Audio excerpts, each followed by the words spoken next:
What a summer. I mean, is it just me? I'm sure it's not just me. Let me know in the comments, how has this summer been for you? And this is really what we're talking here astrologically is Pluto squaring the nodes. So the portion of your chart where you have Capricorn, and I speak in whole sign houses, you might not, but I do. So wherever you have Capricorn, that has been profoundly like you are forced, like, but in a way that it feels like it's not really you're ready. There is no force. It's still unpleasant, and you're probably kicking your feet a little bit or dragging your feet, but it's happening, and you can feel it in you. It's already happening. So wherever you have Capricorn in your chart, and then obviously the Libra and Aries parts of your chart are also profoundly affected, but you want to be looking at where Mars and Venus have been, and Venus has been in Leo for the whole of summer, retrograde. So that's particularly important because A, it's a ruler of the South Node. B, she's ruling both eclipses coming up, and she was retrograde. And so retrogrades are always extra important times of change, really. Whenever we speak in all of this, whenever I speak in any kind of meaningful sense of why this all matters, is how it's prepping us for change, how we are evolving, and how the stars, or the planets rather, are helping us do that. So, and you also want to be looking at Mars, which would have been in Leo, and then Virgo, or maybe it was, can't remember now, but wherever. I think it was in maybe not in Leo, but maybe no, it was in Leo during the summer at one point, and then obviously Virgo, and then now it's in Libra, and it will be in Scorpio for the eclipse season, because it rules the North Node, right? So that's why it's important. And so, but in this video, so I would just love to hear in the comments, please let me know like where this is, where all these planets are in your chart, and then tell me about your experience, because that's what I always love to hear. Like, what has changed for you so profoundly? What are you working with? I will have my own vlog or whatever, maybe it's diary or something, I don't know how I'll call it, where I'll, in a month or so, where this has all been and gone, so I can retrospectively speak of it, to show you how I work with the astrology, and what I do with what happens, and how I make use of it. But today I want to be talking about how to help you navigate the eclipses. This particular one, I'll talk a little bit about it, but not a lot, because, as I said in many other videos, it's always ultimately depends on your chart, and so many other elements there figure in actually having something that is applicable to you specifically.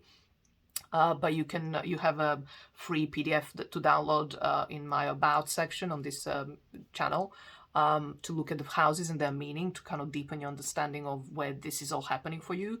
So Capricorn, Libra, Aries, Leo, and Virgo, because I'll talk about that in a moment. But beyond that, I want to speak to generally how to work with eclipses, because we are in that energy vortex already. So let me first speak of the specific astrology of the eclipses a little bit, and then just generally, and then the tips. So when I spoke of Pluto in Virgo already, I think sometime in July, I have a video, you'll find it. The importance of that, Pluto squaring the nodes, is because Pluto is squaring them. Because any planets essentially that squares the nodes is super important, but when it's Pluto, it's like the ultimate mandate for evolution. Like we have to change. It's like, and it's not a matter of mind. It's not a matter of deciding. It's not even a matter of will. It's a matter of like organic decoding of your DNA. Like, it's happening, like, and you're either aware of it, which is highly recommended, or you're kind of unaware of it and feeling like being wrapped up in a cyclone and feeling like a victim, where really you will be okay at the end, but you don't know, because you're in it and you're not aware of the process. You're not being present with what's happening, right? So having, like I say, Pluto squaring anything, and particularly nodal axis, is like phenomenal, like a time to realign ourselves with our soul's purpose, which is what Pluto is. And I will be having a series on Pluto during Scorpio season, starting with the Scorpio season. And then that square continues till the end of this eclipse season, so till the end of October. It's squaring the eclipses, it's squaring the nodes. I mean, it's the degrees are now, there was a tightness sometime in July. The exact square was happening, I think, in July, end of July, early August. and so whatever was going on then in your life will probably be still alive, and you're still working through it, but it's eventually at the end of October, you will be on the other side of that, or something will be resolved, something will be within those areas of a chart that I said, and you will know which one, right? It's not all of it, or it is in a way all of it, but something in those 4, however many I mentioned, 5 even, parts of your chart, something is really like, there's an essence to that, and it will be probably where Pluto is, so where Capricorn is, the essence of your shift, of your change, will be, you'll be able to pinpoint it at the end of it all once, like with a bit of a hindsight. So that's like why this eclipse is particularly important. Now, I've talked about how the 2 rulers of the North Node, Aries, I meant North Node is Aries, but Mars is the ruler, and then the ruler of the both eclipses, one is in Libra and the other one is in Taurus, is Venus. So these 2 planets are also playing an important part, not just by the fact that they are the rulers, so therefore they are important, but how they're positioned during the eclipse season. So Aries will be opposite the eclipses. I think it has, don't quote me on this, either it's already happening like now or it just happened. It actually conjunct the South Node, but the eclipse is not yet, like it's happening in 2 days. So there was, so find that moment in time and then figure out, or like just what was going on then for you. But throughout, so in between 14th of October and 28th of October, which is the eclipse season portal, we will have the opposition. Mars will be moving, and it will be culminating in the opposition to the eclipses in the full moon of Taurus time, which is 28th of October. So there is an opposition going on with Mars, who's already like a oppositional sign, like it's antagonistic, it's confrontational in its energy. It's meant to be that way.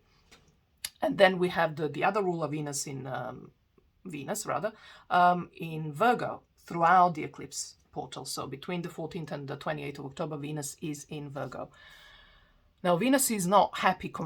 Venus, as we know it, as I have talked of her in another video a few weeks back, a month or maybe so, is not happy the way Venus likes to be happy in Virgo, because she's in fall, because Venus is exalted in Pisces, and therefore opposite sign would be the fall in conventional kind of astrology, which I don't disagree with, but what I like to always point out that these apparently bad placements or difficult placements are like the pearl, how pearl gets born in an oyster.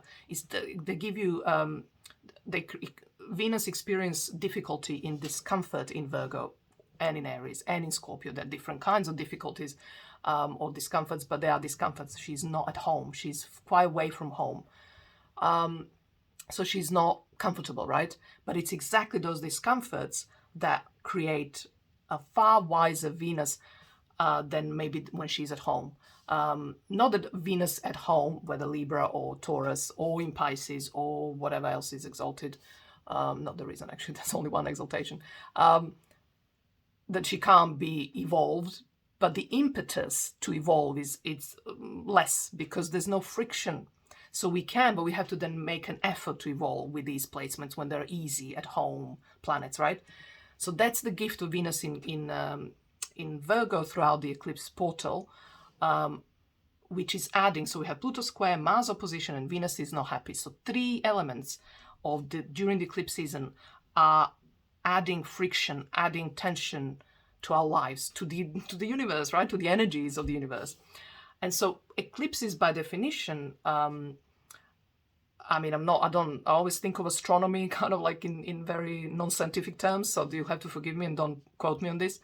But the alignment of planets, in general, oppositions are like there's a friction by definition of opposition. They're like pulling in different directions. And then you have the nodal axis, which is like an adding layer to the intensity of energy. So the eclipses are traditionally or like historically considered times when, like, fated times. And although, and I'll speak to that in a moment, they don't have to be at all. In fact, I don't think every eclipse is fated I don't know, maybe it is for you personally. Let me know in the comments again. I only had once when eclipse was properly fated for me, and you would think, I'll talk about that in a moment, my astrology was not necessarily lending itself too much for it. So they can be fated, but far more importantly, so why I'm saying all of this is just not to get stressed unnecessarily, because there will be stress already by just the sheer energy tension that is happening during the eclipse, as it always does during any eclipse. So don't add pressure to yourself.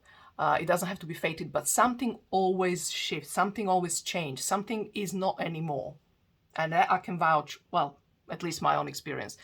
But it can be very subtle. It can be something that is like a tweak to your life that actually has ripple effect. Like 5 years later, you look back and you go, wow, that was the one thing that just wasn't working for me anymore, and I dropped it. And then 5 years later, your life is unrecognizable in that area of your life, let's say. So there is always something that dies and something that gets born, or something new starts. So there is that. But like I say, it doesn't have to be big at all.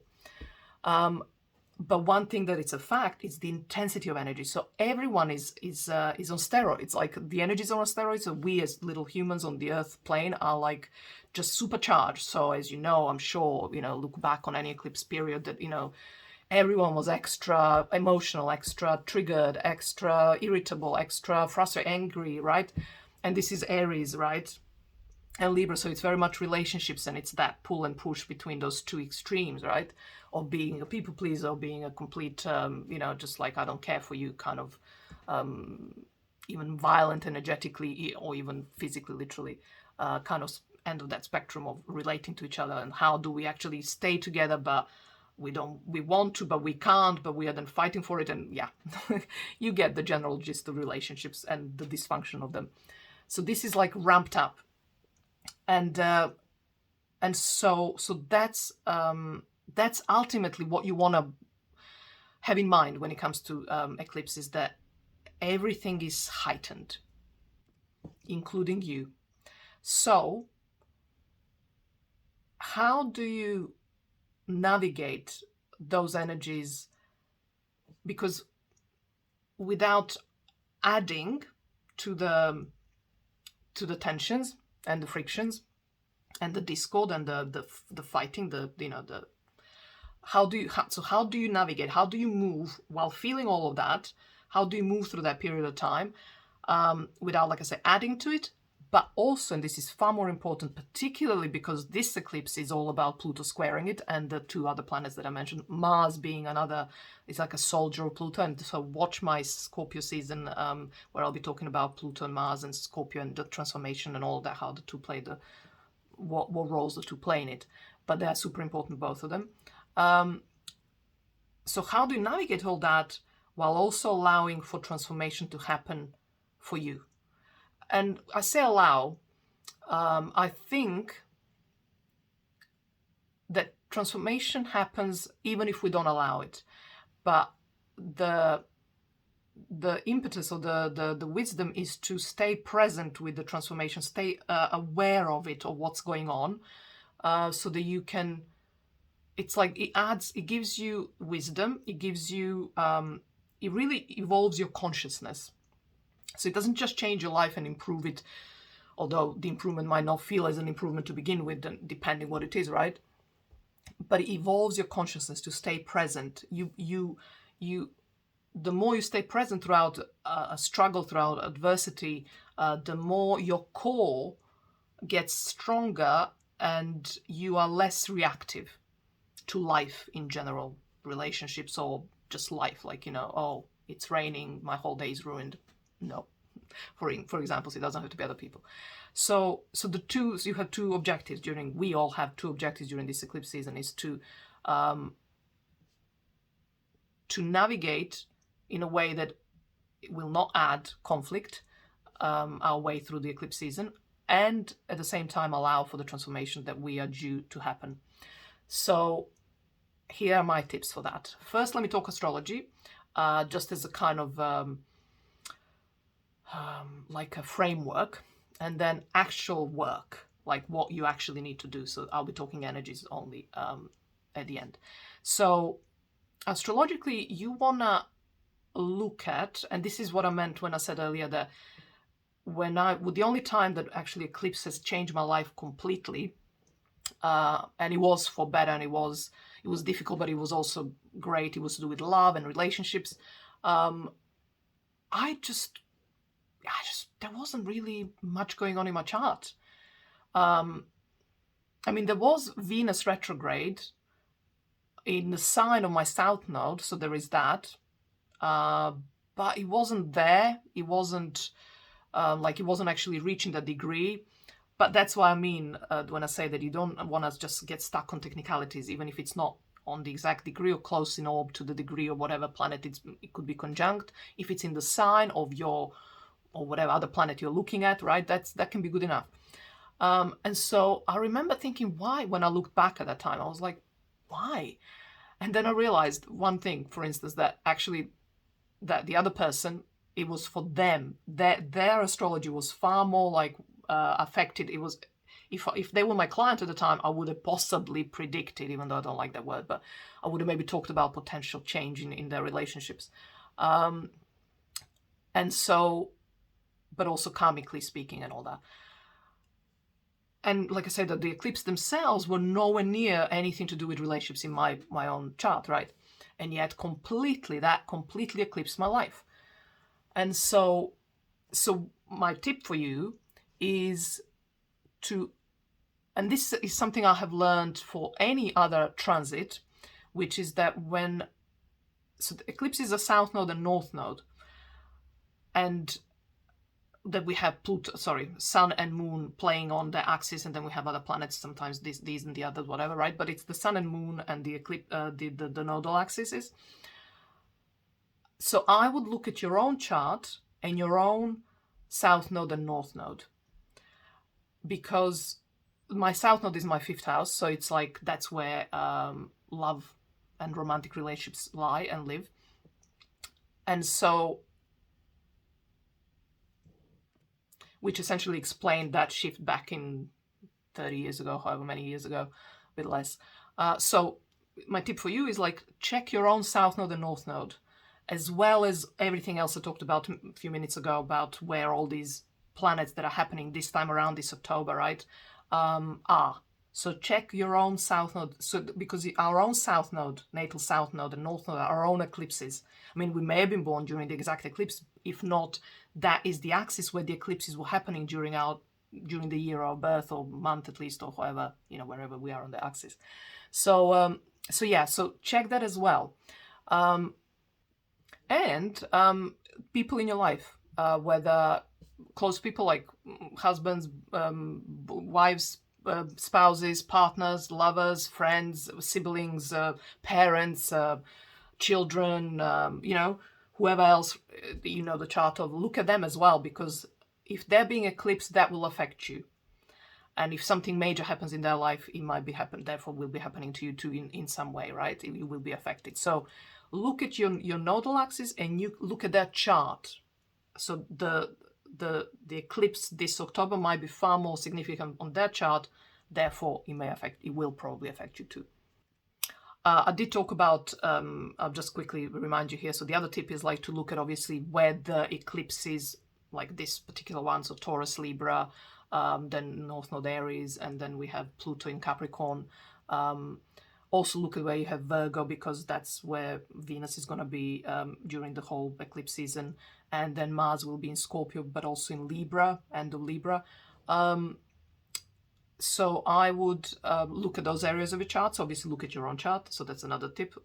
That's an obvious one, right? And I would look at, first and foremost, and the only things that are essentially conducive to change, which is what life is about, eclipses are about, and this one in particular because Pluto squares it, are squares, oppositions, and conjunctions. So just check if any of your natal planets are being conjunct by either Mars, Venus, the nodes, the moon, and the sun, obviously the eclipses themselves. And also in between that window, wherever other planets are, so moon, moon actually, no, well, let's say moon is, because it changes so quickly, but it's only 2-week window. So that part of your chart will be particularly affected. So check out that and all the rest. Mercury, where's Mercury? Mercury is in Libra now, isn't it? And it will be in Scorpio, and all the rest, right? Just check where the planets are, all the planets during that 2-week window, where that is in your chart. So that, and see if there's anything there particularly important. There could be Saturn might be conjunct something in your chart, or in Pisces, or Neptune is, or whatever, or Pluto obviously is, and all the rest, right? Jupiter, Uranus, etc., etc. So check all that, right? And the third or the fourth thing, which I'm not sure which one, but last thing when it comes to astrology tip, and I'm now actually transitioning into non-astrology, which is that I find that I'm working more in sync, in flow with the universe. This is my personal take on it, the way I work with it.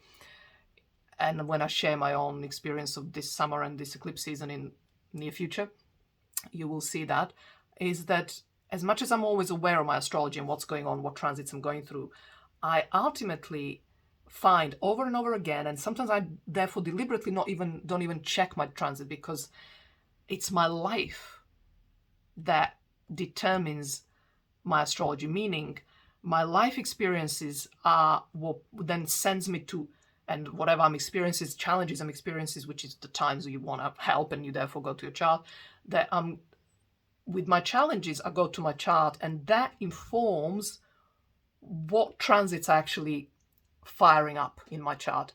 And they sometimes may have little to do with the actual astrology of the skies, of the universe that you as well are experiencing, like the transits basically. There's always something, obviously, particularly with Pluto and all that, but I find often that there are other parts that are lit up. And so therefore, don't forget to do that. Don't just get stuck on astrology. Just what's going on in your life is where I always start. Like, what's flaring up? What's going, hey, look at me, pulling you by the sleeve, just nagging at you. You just can't take it any longer. It's like driving you nuts, but you're pretending it's all fine for the world to see, right?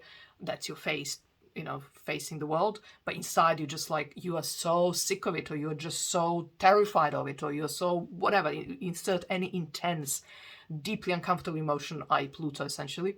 And then think of what that is. What is that? And then check my free PDF for themes of each house, and then go there and see if there is a transit that's being affected by this, or maybe not, that you're working with. And so don't now drop that and ignore it. Not that you could or would, but allow that to work you, because that's for you. And even if the astrology doesn't make sense, it always does eventually, with hindsight in particular. But allow that to work you, like I say, because you seem to be prepped for it. You're being primed for it. You're being marinated in it. And it probably, like I say, will be to do with the transit. But if it's not, don't let that stop you going down that route of change. Yeah, so life comes first. Astrology is just there to give it, contextualize it, to make sense of it, right? Okay, and the last thing I want to say is energetically. So how to navigate eclipses. This was for life in any shape or form, so this would be a good life advice. But during the eclipses particularly so. So remember I said there are two objectives we're all facing during the eclipse season, is like how to navigate the intensity of the energies, and everyone, particularly the unconscious, or rather the people who are not aware of so much of their patterns and they're just firing on all cylinders, and that is me and that is you to an extent, I'm sure. So how do we navigate, because that's going to be happening for us as well, without adding to it? And then how do we at the same time allow for the change to happen? So one way I found over and over again that works the best for me, although I'm currently working on a different, similar, but it's like taking it to the next level, and I don't know when I'll be ready to talk about that once I had some experience of it. But this one works as well, is to visualize. So the idea behind what I'm going to share in a second is that you need to practice something before it actually happens, so that it's like a muscle. So you have built a bit of a muscle, that when it happens in real life, you have that muscle to hold you. So you're not pulled into that drama. And that is the evolution. right? So that's how you change. So that you kill two flies in one swat, right? Is that expression? So the way I do it, and the way I suggest you try as well, is that you kind of want to be alone, or if you live with people, then let them know that you will be alone for like an hour. The longer you can be, the better, because it might take time to kind of conjure up all you need to conjure up, so that they don't interrupt you. So make sure you have a safe space and safe environment to do this in. You want to then make yourself comfortable. For me, anger, and because North Node is in Aries, I would say anger will be for all of us a theme. So make sure you have some soft cushions or something that you can punch into and kind of release that anger if there is, and like I say, I suspect there will be. And then you want to just envision, like visualize the situation. Maybe you want to write them down. I sometimes write them down just so I don't forget. There are many. Or not, it doesn't matter, right? But the point is to start and again, pick what you feel. You need to feel a bit like you're just really like it's uncomfortable, but maybe not too much. So your own, follow your kind of body. So it can't be too much because you don't want to be fried, but you want to be pushed. You want to be stretched. So you have to find the middle, like any gym kind of metaphor, right? You know how long you can run without that being a problem afterwards, or whatever you do, right, as exercise. So visualize the situation, visualize the people that you are, the person you are having these particular difficult times, and all the things that they typically do to trigger you, to drive you nuts, that you want to throttle them, whatever your story with someone is. And I'm talking people because or whatever else, but it's easier this way. And it's a Libra, Aries, like I say, axis. So it's, relationships are probably for all of us main here. And so envision that and just create essentially the fury and the trigger, whatever that is, pain, sobbing, crying, helplessness, humiliation, whatever is the horrific feeling that you absolutely dread to experience because it triggers you and you react however you react. Let yourself be immersed in that feeling. And then as you start, try to keep your awareness of the feeling. Now this is where the practice is, this is the practice. So as the feeling comes in, you may find to begin with that you will run with it, that you will lose yourself, you will lose your awareness of that experience of you going crazy, and it triggered you that you had to immediately start crying, and you will feel yourself getting into your head, and the story will come in. How can they, how dare they, whatever the story is, right? Fine, don't resist if you go straight there, but the idea is to pull yourself to observe what's happening to you. That's the idea. That's why without anyone around you, you will be more likely to be able to do that. Hence doing it in the safety and solitude alone, right? In a room, let's say. And the more you do it, so I would, like I said, that's what I mean. I spend a few times a day. I'm lucky I don't have, I can afford that time for an hour at a time, or however long it needs, or maybe less sometimes, but as many times as you can a day, or, and eventually you can hold the anger, and the anger or whatever it is dissipates a little bit, and you are present there. And that presence of your awareness, shining a light on what's happening, so you're not in it, you're not caught up in it, is what makes, what detaches you, what makes you realize that this is, and often in my case, I actually see myself in almost as a different person, like in a different story, like like a movie I'm watching, right? That's for me. I have South Node in 5th house, so wherever you have South Node, it might be flavoring the experience of the visuals that you are getting, and it's like fascinating. It's like sometimes I can just watch this person just going crazy, and I'm not, but I am, but I'm not, right? So it's like and your goal is ultimately to be able to not express that emotion outwardly, but to let it rise in you, and as it does, the awareness comes in and it dissolves it, or it makes it enough that you don't need to react to it. You can hold it and witness it, and let it run out of its steam, and then you respond from that. And at that stage, if you hopefully have arrived at this stage, because this is not easy, this can take time, but if you start doing it, maybe not this eclipse, but the next one, you'll be good at it. And then in between, you also need to do it. Is my advice. Highly recommend to do it even in between eclipses. So then the next stage would be to respond to that person from a place of calm, and that's where you remember you're not adding to the aggravation and confrontation and anger or whatever else, right? To the conflict, but you're just stating your own position. And even if that means, look, I hear you, I will come back to you. I have no capacity to deal with this now, to answer this. And then you come back, you go away rather, and then if and when you're ready to talk, you come back. In the meantime, you still practice, you still do what I just talked about.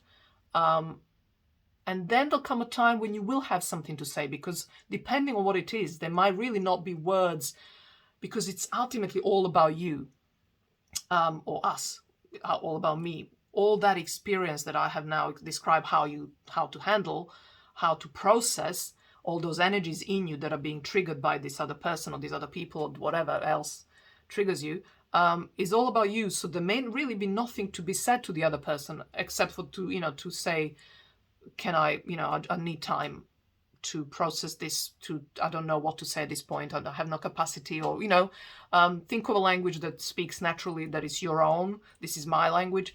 Whatever basically acknowledges the person but doesn't aggravate them further, but also respects your need, whatever that need is. But it's only, you will know that need more truly once the fury and the triggering and the conditioning, essentially the old patterns, subside.